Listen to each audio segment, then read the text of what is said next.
Lethal Weapon 3. Yes, still continuing my series of Lethal Weapon reviews. I'm this close to finishing up. Now I'm on to the third film, which in my opinion is the most underrated one out of the four, since I noticed a lot of people nowadays give Lethal Weapon 3 a lot of crap, which I watched the movie last week and I'm just like, I don't see it. Because in my opinion, Lethal Weapon 3 is the last good Lethal Weapon movie in the quadrilogy. In Lethal Weapon 3, Murtaugh has 7 days of retiring because he is literally too old for this stuff. He's getting too old for this stuff. He's 55, or yeah, because 1987, yeah, he's 55 years old, and him and Riggs are on an Infernal Affairs case, and in that case, an ex-cop, which is Jack Travis, wanting revenge, and he is also a ruthless arms dealer, which is pretty much all the villains in this Lethal Weapon quadrilogy.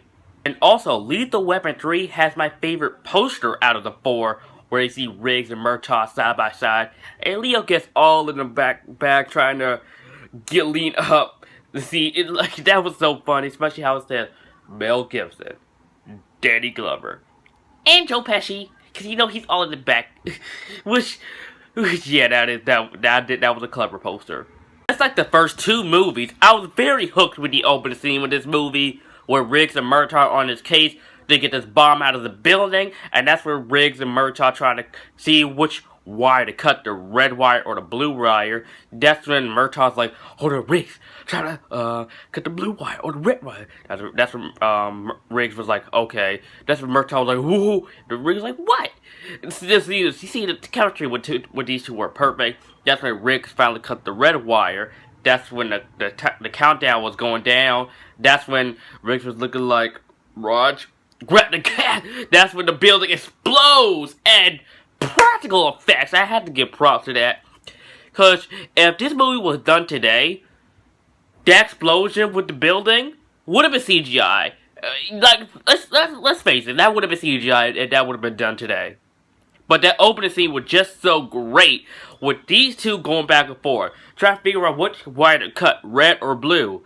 And if I finally cut the red wire, then going out the building while the building just explodes. And they grab the cat too. Since Riggs and Murtaugh are in this Infernal Affairs case, we get introduced to a new character in this film, Lorna Cole, played by Rene Russo, who is a tough LAPD detective in this film.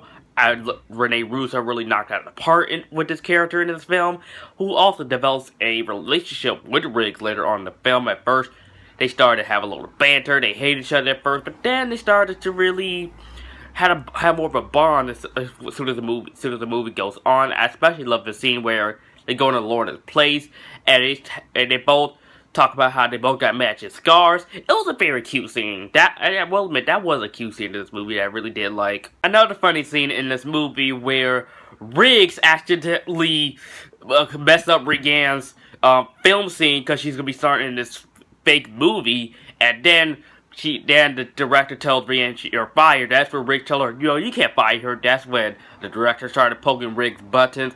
That's when Riggs started screwing him around with him, messing him up. And I thought that was very funny. That's just classic Martin Riggs right there. And the scene where Riggs imitating the dogs, and that scene alone was, again, classic Martin Riggs. But this movie also gets very somber, where Murtaugh accidentally kills his son's friend Daryl, since he's part of this little gang thingy with Jack Travis, and that's when he accidentally shoots him. I'm like, oh man, that sucks. Yes, I do have problems with this movie. This movie is, of course, not as great as the first two movies. It's not as strong or powerful as the first two movies. This movie has my least favorite villain, which is Jack Travis. I honestly did not find this villain to be interesting. Like I said before, the villains in the Lethal Weapon franchise, I'm not really the biggest on, except for the one in Lethal Weapon 4, which I'll talk about soon. But Joshua in the first film was a great villain, so was Mr. McAllister. The diplomatic, South African diplomats, they were fine. The villain in this was weak. Very, very weak. Wasn't really as menacing as the other was. Just a former cop, like a crooked cop or whatever.